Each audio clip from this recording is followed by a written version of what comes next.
Adventures in time and space, transcribed in future tense.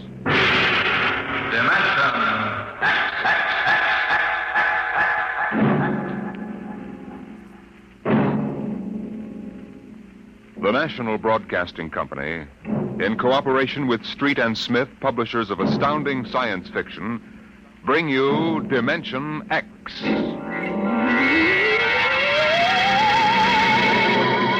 The civilization of the galaxy spread across 200 million worlds. The black void of space swarmed with the ships of the Empire. But far off the trade routes, almost forgotten, lay the dying planet Earth, a backwater in galactic culture, a place of exile, a pebble in the sky.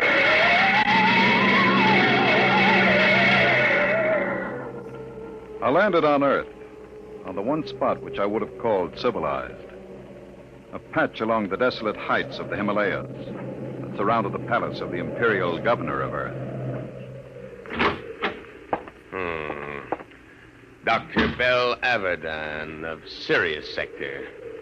That's a familiar name. Perhaps you've seen it in the Galactic Archaeological Journal, my Lord Ennis. Me? No, I'm a soldier, not a scientist. It was a newspaper article.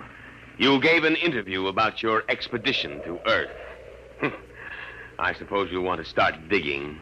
Whatever can you find on this miserable heap of rubble? I don't consider Earth a miserable heap, my lord. It's absolutely unique in the galaxy. Unique? It's the only inhabited planet that is radioactive. It's a pig pen. Yes, I know. But this planet is inhabited. Biologists have proven that on a radioactive world, high forms of life cannot develop. High forms? The rest of the galaxy hates the Earthmen, and they return it with interest. I don't think you understand. I'm not intolerant of anyone, and that even includes Earthmen. My theory is that life on Earth originated before it was radioactive. There's a story like that in the Earth lore of the ancients. I know, I've read it. Oh? I wouldn't admit that here if I were you, Dr. Averdan. It's forbidden for outsiders to read it. The Earthmen get pretty violent about their religion. Do you mean the imperial police power here is defective? It is in case of sacrilege. Well, now, what do you actually want to prove? That man originated in prehistoric times on Earth before space travel and spread to the other planets. What? Are you seriously suggesting that at one time Earth was the only inhabited planet and that man descended from Earthmen? There's a chance it might be so. You'll change your mind when you see them, Doctor. I'm not an anti-terrestrial, but as far as I can see, they're lazy and ignorant and generally inferior to us. I'm as liberal as the next man, but it's a fact. Once an Earthman, always an Earthman.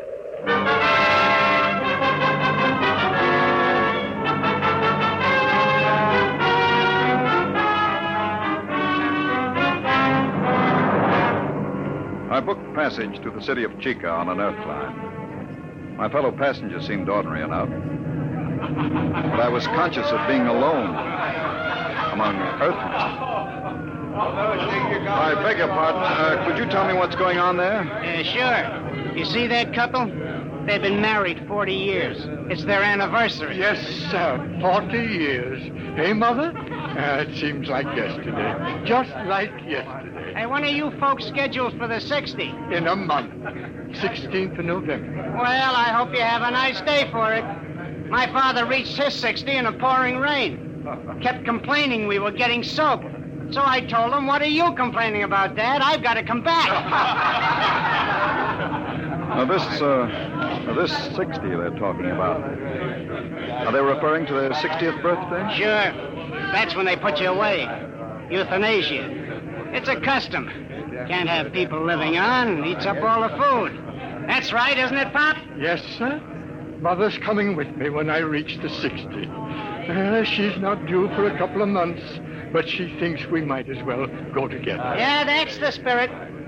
There's many a man living past the 60. Sneaks, stealing the food from the next generation. A guy should go when it's his time. Yes, but suppose It's only fair to... Hey, where are you from?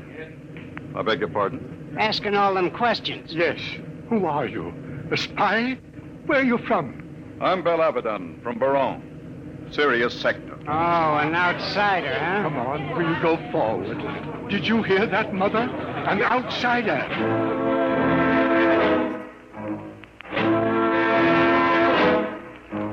I burned with indignation.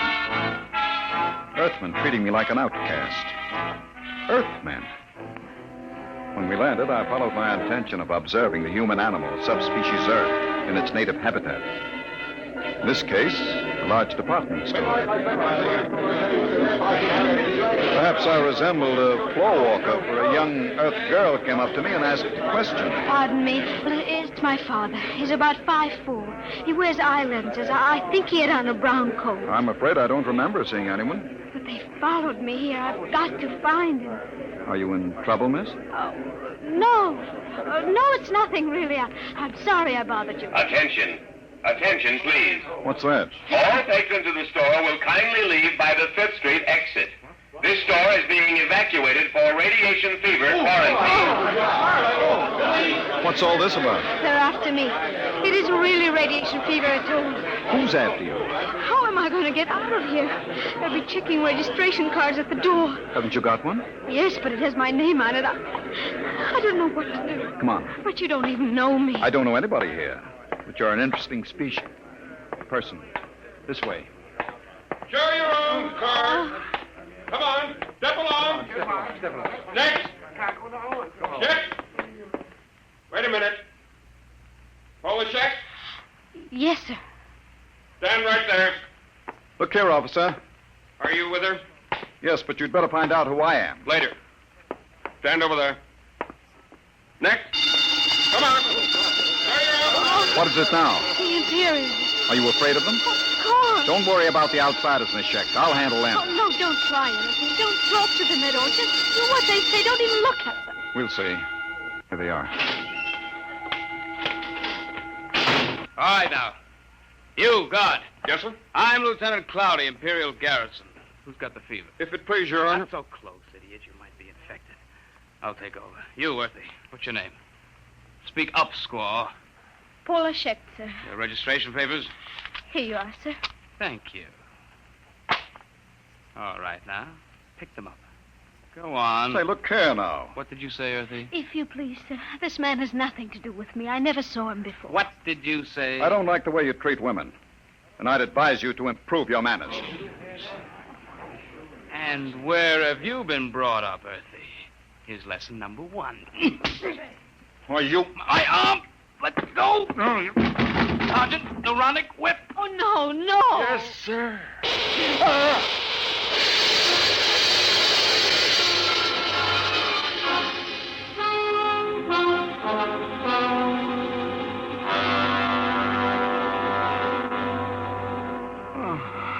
Oh, you're all right now.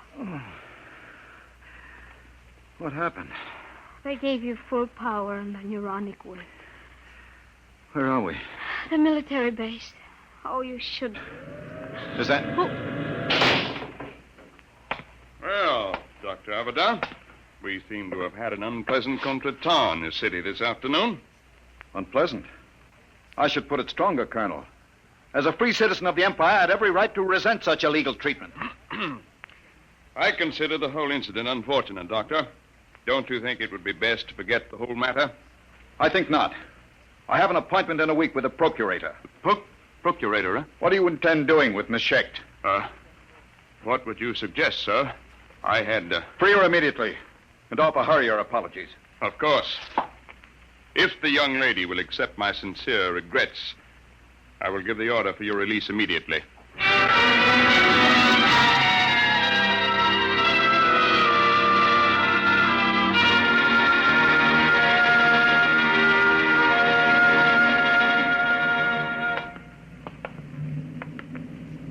I don't understand. They just turned us loose.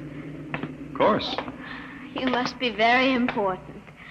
I never heard of the outsiders being that polite to an Earthman before. I'm not an Earthman, Paula.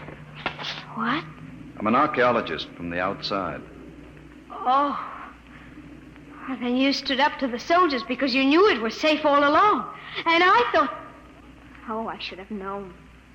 Paula, does my not being an Earthman make me any different from 5 minutes ago? You might have told me, sir. If you don't mind, don't call me sir. Don't be like the rest of them. Like the rest of whom, sir? The rest of the disgusting animals that live on Earth? Please, Paula. If you'll excuse me, sir, I must leave. Oh, wait. Paula, listen to me, Paula.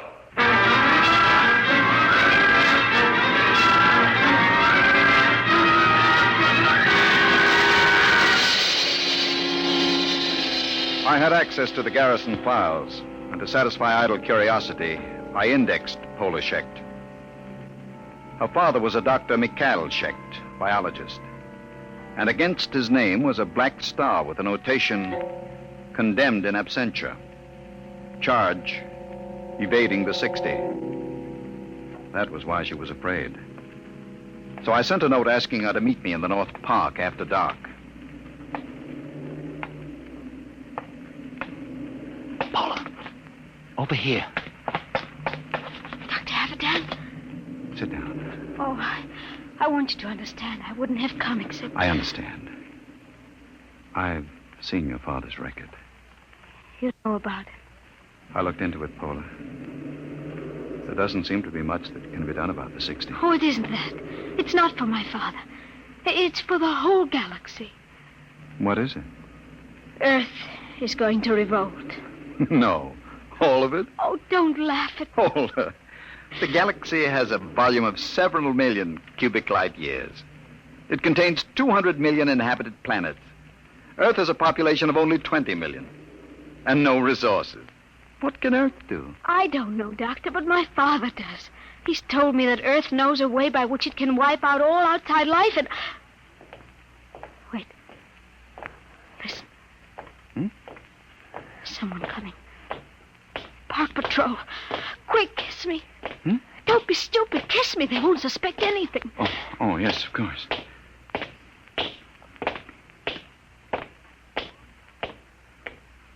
Paula.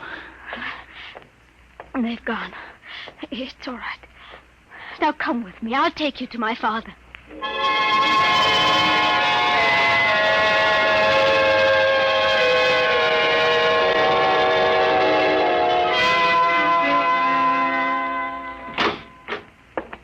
Dr. Haverdan, this is a pleasure. I have read your articles in the journal. It is hard to get copies. Our neighbors don't care to trade with Earth. It's part of the nearly insoluble problem of anti-terrestrialism. No one seems to want a solution. Earthmen and outsiders alike? Oh, no, that is not true. There is a way of preserving our culture and living as equals in a larger society. But the zealots don't think so. The zealots? Yes. They rule Earth now. They are a small minority, but they have power. They have plans. They planned the revolt, Paula told me? Yes. I see. Well, why didn't you report this to the Imperial garrison? The Society of Earth Ancients have guarded me too well. Besides, they had a hold on me. I am 62. You know the customs of Earth. The 60 years. They allowed me to live on. The price was silence about the weapon. You agreed to this? I wanted to live. What is this weapon? You are aware of Earth's peculiar environment, the radioactivity? Yes. Over the years, we Earthmen have built up certain immunities to radiation burns, for one. But it's a minute difference. I measured it experimentally. But, Doctor, human life is not the only form affected by radiation and mutation. There is microscopic life, bacteria, viruses. We have been searching out such a virus, one to which Earthmen have developed a high degree of immunity, but not outsiders. You mean a particular disease? Yes, common fever. It is a mild children's disease here, like chickenpox or German measles. But to outsiders, it is radiation fever. Symptoms develop in 2 hours. Lips are so badly affected that the victim cannot talk, and in 2 days, he dies. They've isolated this virus? Tons of it in crystalline form. And they plan to let this loose in the galaxy? By means of guided missiles. Then frightened refugees will carry the disease across space. Billions will die. You're sure about this? You have proof? I worked on the project. We've got to get to the procurator. I can catch the evening train at... Who is it? I don't know. Open up. There should have been an alarm. We've got to get out. Is there a back Open up the entrance? door. No. Don't move. Hands in front of you. What's the meaning of this? I demand... Shut up. I'm a galactic citizen. You've got no right to detain me without legal authority. I am an Earthman, but I think you'll find I am all the authority needed at this moment, Dr. Abadan. I am Balkus, the High Minister of Earth. The High Minister? What are you doing? I always look after distinguished visitors personally. Abadan does not know anything. I doubt that, Dr. Schecht. We will proceed now to the Hall of Correction. You can't do this. When the procurator... The procurator will hear nothing until it is too late. The guided missiles will be fired tonight at 12. Guard, if they make a false move...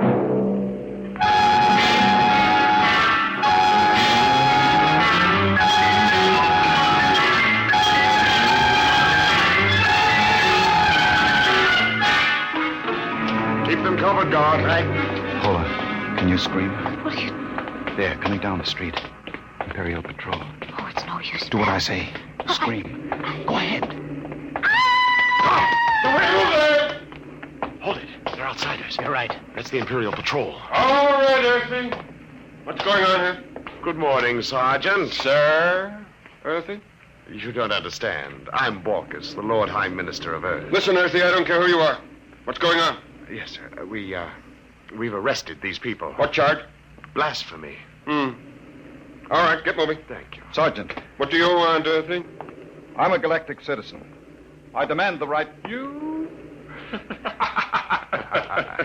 May we proceed, sir? Listen, Sergeant. I've something more to say to you. What? This. No Earthy's going to get away with this. Get a squad car. But, Sergeant, I'm the Lord Minister of Earth. Tell them about it at the Imperial Barracks. Now move, all of you, before I give you a shot of the whip.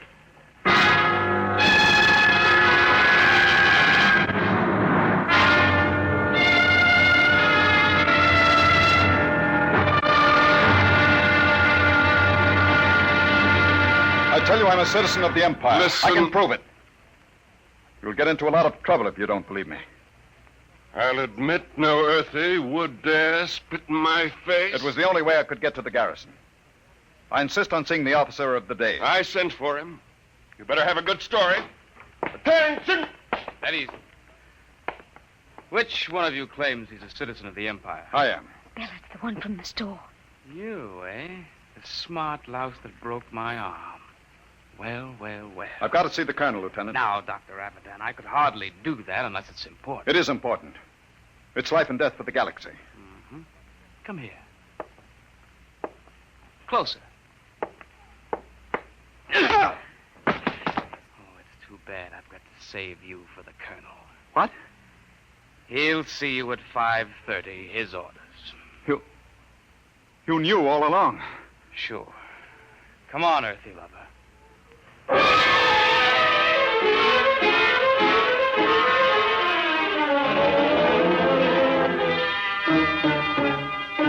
I'm afraid you're in serious trouble, Dr. Abadan.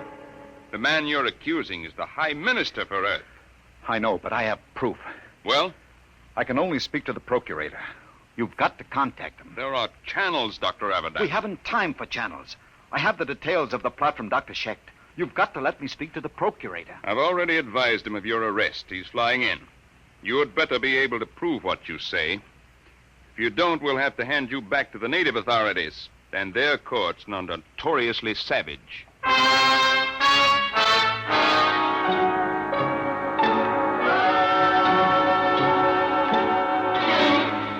Well, Abadan, I've called you here with His Excellency, the High Minister for Earth. My lord, this man is behind the whole plot. Is he? There's no time to lose. I've explained to you about the virus. They're shooting off the guided missiles at 12. You've got to take action. Well, Your Excellency. My lord, if this man has any evidence. You admitted it this afternoon. You have no witness to that. Ask Dr. Schecht. He worked on the virus. I wouldn't say that Chet lied, my lord, but he is a criminal wanted for evading the 60, and some men will invent any story to avoid death. The deadline is midnight. You've got to bomb those temples where the launching sites are. Perhaps I can explain. According to my information, Dr. Abadan seems to have succumbed to a certain Earth girl, the daughter of the unfortunate Dr. Chet. Is this true, Abadan? What has that got to do with it? There isn't any time. You've got to do... Dr. Abadan, are you in love with that girl? Yes. Will you listen to I me? don't think we need pursue this any further. Your Excellency, I shall order you released with an apology. No. Dr. Abadan, I can hardly believe a degenerate who fraternizes with Earth women. You scum, you pot-bellied scum. I warn you, Abadan, you're in trouble enough. I'm in trouble. You fool, you stupid, blind, bigoted fool. You're destroying the galaxy. You're murdering them all. But before I die, I'll have the pleasure of smashing your fat, oily face in the... Let me go. Ah, get the whip.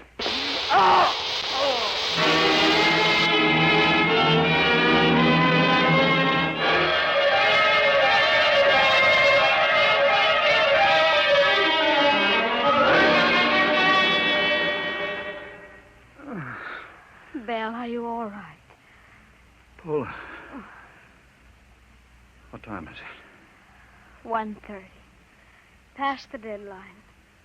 It's all over. Lord Ennius released the High Minister with an apology. Doesn't matter. The Empire can wipe Earth out. It won't save any lives. The virus must have been spread here, too.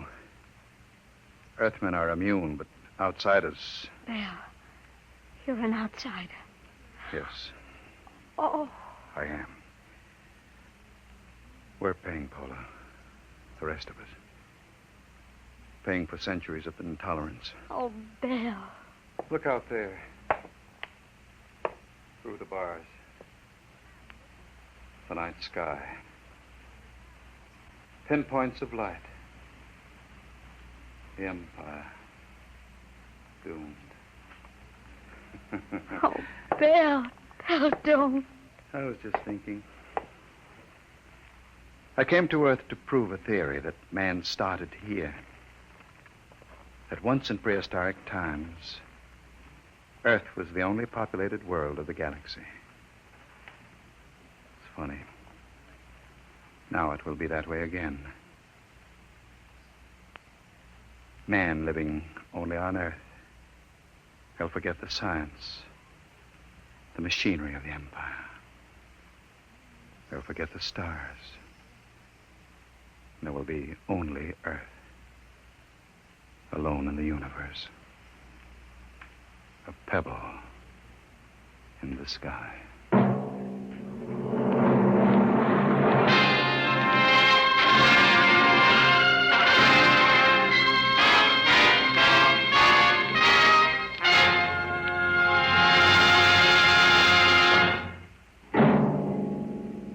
The children of tomorrow will play with toys.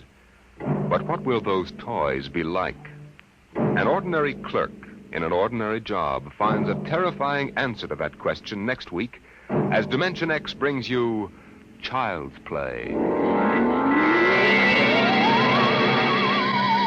Dimension X is transcribed each week by the National Broadcasting Company in cooperation with Street and Smith, publishers of the magazine Astounding Science Fiction.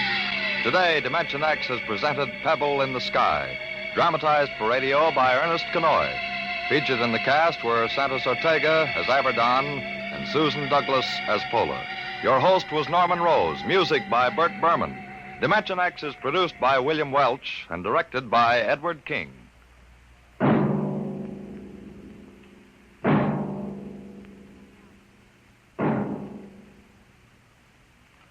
This is NBC, the National Broadcasting Company.